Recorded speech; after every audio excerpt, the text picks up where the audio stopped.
তো বাজে ভাড়া দিয়ে দিয়েছি 5 টাকা দিয়ে দেয়।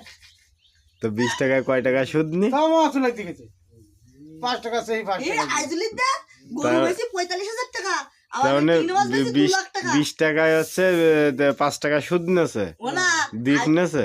আমি নাই জানি না তুমি নিছো? ও তাহলে নামে না তাহলে তুমিও সুদখোর? না তা ওরে বাবা মরেছি আর আমি তো বুঝতে পারছি না তো আমি তো। ওরে আমার পুজো সপ্তাহে যে মন্দিরতে পুজো পড়ে না হ্যাঁ তাহলে 20 টাকা ফিরে আমায় কি আচ্ছা এবার আমার কাছে 20 টাকা নেই হুম তা আমার দাদা তুই দে হ্যাঁ আর তোর কদিন দাদা মানে কিডা?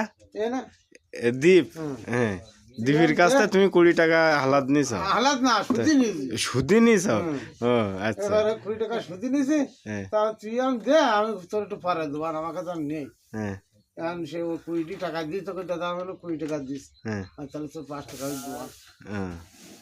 কদিন পরে আবার সে 5 টাকাটা আগে দে পরে 20 টাকাটা দিয়ে দিলাম ও কবে যেন আমার 20 টাকা যেন 5 টাকায় দিচ্ছি কোন থেকে তার মানে তুই বলছিস আর না আসল পাইস না খালি সুদের টাকা পাইস? না সব যাই গেছে সুদের টাকা দেই না তো তাই তো আমার 20 টাকা তো আমি নিয়ে নেই জানো আমি তো 20 টাকা ভাবো সব তার মানে কি তুই আর না আসল পাইস না? বুঝতে পাইনি ও তাহলে সুদ তুই নিবি তাই তো? না শুধু দেয়াই গেছে বড়দা আমি দেয়াই বড়দা কি